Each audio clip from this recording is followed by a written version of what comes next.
नमस्कार, मैं हूं अमिताभ बच्चन और आज हम एक ऐसे सफर पर चलेंगे जो हमें समय में पीछे ले जाएगा। सोचिए, एक ऐसी दुनिया जहां आपकी आवाज आपके कमरे से बाहर नहीं जा सकती थी। किसी अपने को जो दूर किसी शहर में है, एक संदेश भेजने में हफ्ते या महीने लग जाते थे। आज तो हम एक बटन दबाते हैं और हजारों मील दूर बैठे इंसान से बात कर लेते हैं, है ना? लेकिन हमेशा से ऐसा नहीं था। उस दौर में संदेश भेजना एक बहुत बड़ी चुनौती थी। राजा महाराजाओं को अपने गुप्त संदेश भेजने के लिए तेज धावकों या घुड़सवारों का सहारा लेना पड़ता था। आम इंसान के लिए तो यह और भी मुश्किल था। चिट्ठियां महीनों बाद पहुंचती थी।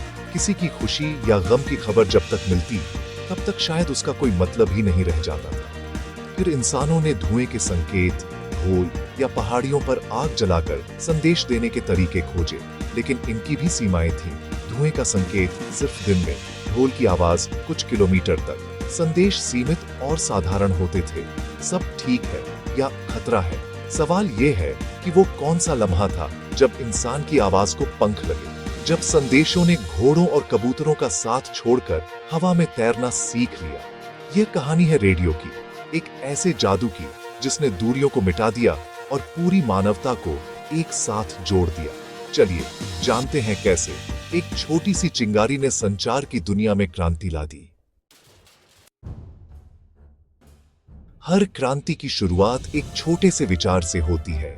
रेडियो की कहानी भी एक ऐसे ही सपने से शुरू हुई। इटली में एक नौजवान था, गुग्लिल्मो मार्कोनी। वो कोई बड़े वैज्ञानिक नहीं थे, लेकिन उनके मन में एक जिद थी। उन्होंने पढ़ा था कि विद्युत चुंबकीय तरंगे हवा में यात्रा कर सकती हैं।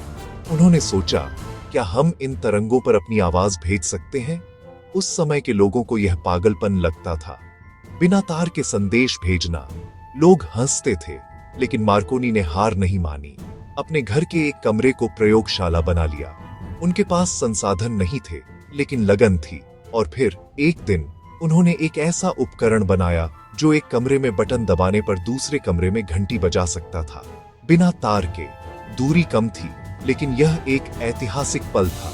यह इस बात का सबूत था कि उनका सपना सच हो सकता है। अब उनका सपना और बड़ा हो गया। वो अपनी आवाज को पहाड़ों और समंदरों के पार भेजना चाहते थे। पहली कामयाबी ने उनके हौसले को आसमान तक पहुंचा दिया। यही जुनून आगे चलकर रेडियो के आविष्कार की नींव बना। मार्कोनी की शुरुआती कामयाबी अब एक बड़ी आग में बदलने वाली थी।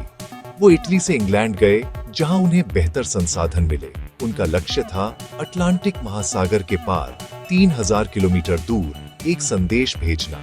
इसके लिए विशाल ट्रांसमीटर और एंटीना चाहिए था। टीम ने इंग्लैंड के कॉर्नवाल में एक बड़ा एंटीना बनाया, लेकिन एक तूफान ने उसे तहस नहस कर दिया। मार्कोनी ने हार नहीं मानी, फिर से एंटीना खड़ा किया और फिर आया ऐतिहासिक दिन, 12 दिसंबर 1901, कनाडा के न्यूफाउंडलैंड में। मार्कोनी अपने रिसीवर और हेडफोन के साथ बैठे थे। घंटों इंतजार के बाद अचानक उनके हेडफोन में एक हल्की सी आवाज आई। टिक टिक टिक। यह मोर्स कोड में एस अक्षर था। यह आवाज बहुत फीकी थी, लेकिन यह दुनिया की सबसे शक्तिशाली आवाज थी। पहली बार किसी संदेश ने अटलांटिक महासागर को पार किया था। यह पूरी मानवता की जीत थी। अब इंसान की आवाज आजाद थी, दुनिया के किसी भी कोने तक पहुंच सकती थी। मार्कोनी की सफलता के बाद रेडियो वैज्ञानिकों की प्रयोगशाला से निकलकर आम लोगों के घरों तक पहुंच गया। शुरुआत में रेडियो सेट बड़े और महंगे थे, लेकिन तकनीक ने इन्हें छोटा और सस्ता बना दिया। देखते ही देखते ये जादुई डिब्बे हर घर की शान बन गए। शाम होते ही पूरा परिवार रेडियो के चारों ओर इकट्ठा हो जाता था। रेडियो ने लोगों के जीवन को बदल दिया। किसान ने पहली बार मौसम की भविष्यवाणी सुनी। गृहिणी ने नया खाना बनाना सीखा। यह सिर्फ मनोरंजन नहीं, शिक्षक, दोस्त और सलाहकार बन गया। रेडियो ने समाज को जोड़ा। भाषा, धर्म, सीमाओं की दीवारें तोड़ दी। लाखों लोग एक साथ एक ही कार्यक्रम सुनते थे, क्रिकेट, भाषण या गीत। यह एक सामूहिक अनुभव था। सबसे बड़ी बात, रेडियो उन तक भी पहुंचा जो पढ़ लिख नहीं सकते थे। अब हर कोई, चाहे अमीर हो या गरीब, देश दुनिया की खबरें जान सकता था। रेडियो ने सचमुच दुनिया को ग्लोबल विलेज बना दिया। शांति के समय रेडियो मनोरंजन और जानकारी का स्रोत है, लेकिन संकट में यही रेडियो जीवन रक्षक बन जाता है। युद्धों और आपदाओं में रेडियो ने नायक की भूमिका निभाई। द्वितीय विश्व युद्ध के दौरान रेडियो सेनाओं और नागरिकों के लिए संचार का सबसे बड़ा माध्यम था। सरकारें रेडियो से लोगों को निर्देश देती थीं, मनोबल बढ़ाती थीं। सैनिकों के लिए रेडियो पर बजने वाला देशभक्ति गीत या भाषण किसी टॉनिक से कम नहीं था। दुश्मन देशों में भी रेडियो से मनोवैज्ञानिक युद्ध लड़ा जाता था। प्राकृतिक आपदाओं में जब बाकी संचार ठप हो जाता है, बैटरी से चलने वाला रेडियो ही संपर्क का एकमात्र साधन बचता है। रेडियो की एक घोषणा ने हजारों लोगों की जान बचाई है। टाइटैनिक हादसे में रेडियो ऑपरेटरों ने संकट के संकेत भेजे, जिससे सैकड़ों लोगों की जान बची। अगर उस रात रेडियो न होता तो शायद कोई भी न बचता। रेडियो संकट में आशा की किरण है। रेडियो के आने से पहले खबरें धीरे धीरे पहुंचती थी, अखबार छपते थे, लेकिन लोग हमेशा कल की खबरें ही पढ़ पाते थे। रेडियो ने यह सब बदल दिया। समाचार लाइव हो गए। रेडियो समाचार की सबसे बड़ी ताकत थी उसकी तात्कालिकता। चुनाव के नतीजे, खेल का स्कोर या राष्ट्रीय घोषणा, सब कुछ तुरंत सुन सकते थे। रेडियो ने समाचार को कुछ चुनिंदा लोगों की पहुंच से निकालकर जन जन तक पहुंचा दिया। इससे एक ज्यादा जागरूक समाज बना। भारत की आजादी की लड़ाई में भी रेडियो ने अहम भूमिका निभाई। जब प्रेस पर प्रतिबंध था, आजाद हिंद रेडियो और कांग्रेस रेडियो ने स्वतंत्रता सेनानियों की आवाज लोगों तक पहुंचाई। आज भी जब हमारे पास टीवी और इंटरनेट है, रेडियो समाचार की अपनी अलग जगह है। गाड़ी चलाते समय या दूर दराज इलाकों में रेडियो सबसे भरोसेमंद स्रोत है। अगर समाचार रेडियो का दिमाग था, तो मनोरंजन उसकी आत्मा थी। रेडियो ने घरों में महफिल सजा दी। संगीत, कहानियां, हंसी। रेडियो पर बजने वाले गीत लोगों की जिंदगी का हिस्सा बन गए। सुबह भक्ति गीत, दिन में फिल्मी गाने, रात को गजलें।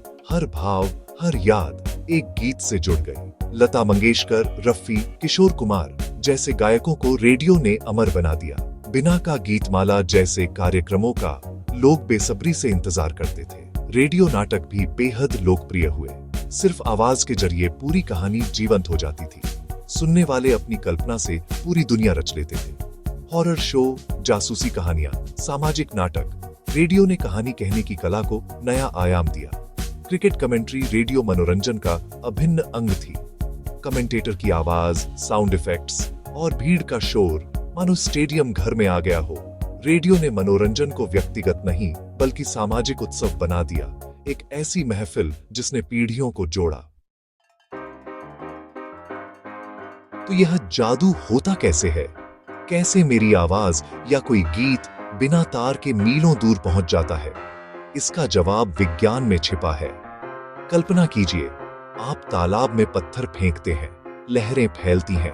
रेडियो तरंगें भी ऐसे ही काम करती हैं। जब मैं माइक्रोफोन में बोलता हूं, ट्रांसमीटर मेरी आवाज को रेडियो तरंगों पर सवार कर देता है। ये तरंगें एंटीना से चारों दिशाओं में फैलती हैं।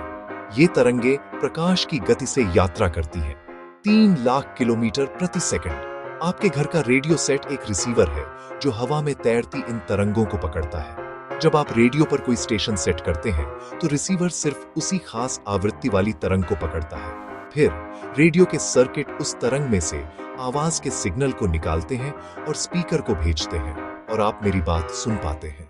यही है आवाज के हवा में तैरने का विज्ञान। माइक्रोफोन से आपके कानों तक अदृश्य तरंगों के सफर की कहानी। हमने देखा कैसे संदेशों को घोड़ों और कबूतरों पर भेजने से लेकर मार्कोनी के जादुई सपने तक रेडियो ने दुनिया बदल दी। यह सिर्फ आविष्कार नहीं, एक क्रांति थी। रेडियो ने ज्ञान और सूचना को सबकी पहुंच में ला दिया। अंधेरे में रोशनी, अकेलेपन में साथी, संकट में उम्मीद की आवाज बना। रेडियो ने सिखाया, सबसे बड़ी बाधाएं हमारे मन में होती हैं। मार्कोनी के विश्वास और लगन ने असंभव को संभव कर दिखाया। आज स्मार्टफोन और 5G के युग में भी रेडियो की सरल आवाज अपनी जगह बनाए हुए है। यह किसानों, ड्राइवरों, सैनिकों और करोड़ों लोगों का साथी है। कभी कभी सबसे सरल चीजें ही सबसे ज्यादा प्रभावशाली होती हैं। रेडियो हमें उस दौर की याद दिलाता है जब पूरा परिवार एक साथ बैठता था। अगली बार जब आप रेडियो पर कोई पुराना गीत सुने तो उस जादुई सफर को याद कीजिए जिसने दीवारों और सरहदों को पार किया। रेडियो की विरासत उसके सामाजिक प्रभाव में है। यह आवाज की वो क्रांति है जो आज भी हमारे दिलों और हवा की तरंगों में गूंजती है। धन्यवाद।